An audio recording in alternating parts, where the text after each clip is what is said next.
ہم نے امت مسلمہ سے ایک خلافت کا لفظ ہٹا دیا، دوسرے جہاد کا لفظ ہٹا دیا۔ اب اگر جنگ ہوگی بھی تو اس کو بیٹل کہیں گے، وار کہیں گے، جہاد نہیں کہیں گے۔ جنگیں تو ابھی بھی ہو رہی ہیں، جنگیں ابھی بھی ہو رہی ہیں، لیکن جہاد نہیں کہا جائے گا۔ کیوں میرے عزیزو؟ یہ دو لفظ سے آخر ان کو دشمنی کیا تھی؟ یہ دو لفظ ایسے کیا تھے کہ ان کو ہمیشہ کے لیے ختم کیا گیا؟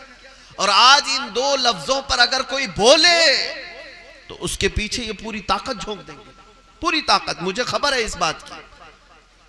میں آپ کو بتاؤں، ہمارے ایک سینئر ساتھی تھے مصر میں، حضرت میں اوگانڈا کے رہنے والے، افریقہ کے، اتنا ٹیلنٹ، اتنا ذہین کہ جامعہ ازہر میں انہوں نے جو ڈاکٹریٹ کی تھی اس میں سب سے ہائیسٹ مارکس، اور انہوں نے کس بات پر؟ یہودیوں کے ایک فرقے پر اور خلافت اور جہاد پر پی ایچ ڈی ہوئی تھی۔ خلافت اور جہاد، تھیسس پورے تیار، پی ایچ ڈی ہوئی، مناقشہ ہوا، اس پہ کامیاب ہوئے، چھٹی پر گھر جا رہا ہے اوگانڈا، گھر پہنچنے سے پہلے ایکسیڈنٹ ہو گئے، انتقال ہو گیا۔ بہت ذہین طالب علم۔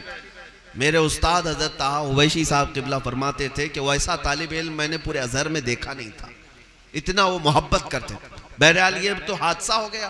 اساتذہ نے غم کیا کہ بہت محنت سے اس نے تھیسس لکھے تھے، ڈاکٹریٹ کی، پی ایچ ڈی کے، اور بہترین کمال کا مضمون لکھا تھا، امت میں ایک بیداری لانے کی اس کی فکر تھی۔ انتقال کی خبر سنے تو اساتذہ بھی غم کیے۔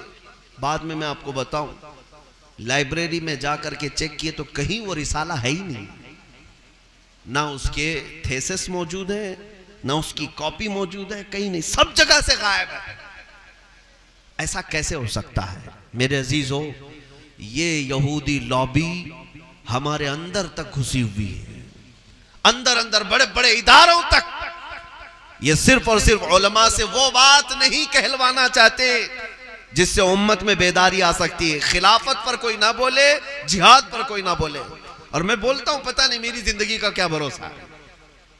جب تک اللہ نے زندگی دی ہے، امت کو یہ امانت سپرد کر کے جائیں تاکہ قبر میں ہمیں افسوس نہ ہو کہ اللہ نے زبان دی تھی اور بول نہیں سکے۔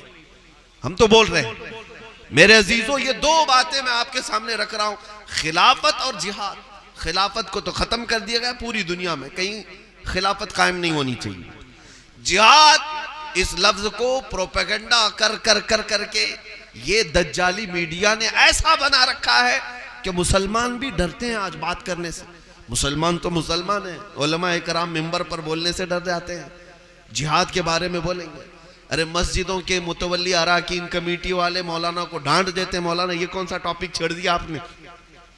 کہاں جہاد پر بات کر رہے ہیں؟ اگر غیر لوگ سنیں گے، میڈیا والے آئیں گے، آپ کو تو آتنکوادی کہیں گے، دہشت گرد کہیں گے۔ میں آپ سے پوچھنا چاہتا ہوں، ڈر کر کے جیو گے مسلمانوں؟ جہاد کوئی ایسا ناپاک ورڈ نہیں، اگر جہاد کو ختم کر دیا گیا تو میرے نبی کی آدھی سیرت ختم ہو جائے گی، حضور پاک صلی اللہ تعالیٰ علیہ وسلم کی آدھی زندگی ختم۔ تم کیا سیرت میں بتاؤ گے؟ کیا بدر میں حضور نہیں گئے تھے؟ احد میں حضور نہیں گئے تھے؟ خندق، حنین، تبوک، یہ ساری چیزیں کیا ہیں؟ رسول پاک کے جہاد۔ کہ اگر لفظ جہاد سے تمہیں ڈر لگتا ہے تو پھر میرے نبی کی سیرت بیان کرنا بھی چھوڑ دو، خالی وہی بیان کرو گے کہ مکہ والے پتھر مارتے تھے، صرف وہی بیان کرو گے کہ راستے میں کانٹے بچھائے جاتے تھے، صرف وہی بیان کرو گے کہ کچرا ڈالتے تھے۔ نبی پاک صلی اللہ تعالیٰ علیہ وسلم نے اسلام کی اسٹیبلشمنٹ کے لیے، سلطنت کو قائم کرنے کے لیے، جو اعلاء کلمت الحق کے لیے میرے آقا اپنے صحابہ کے ساتھ میدان میں اترے تھے، امت کو وہ بھی بتانے کی ضرورت ہے، اس لیے کہ امت خالی کربلا کے واقعات سن کر رو کر نہ جائے، بلکہ پھر ان کے اندر یہ جذبہ بھی آئے کہ ہم مرے ہوئے لوگ نہیں ہیں، جس دن اٹھیں گے اللہ کی مدد آئے۔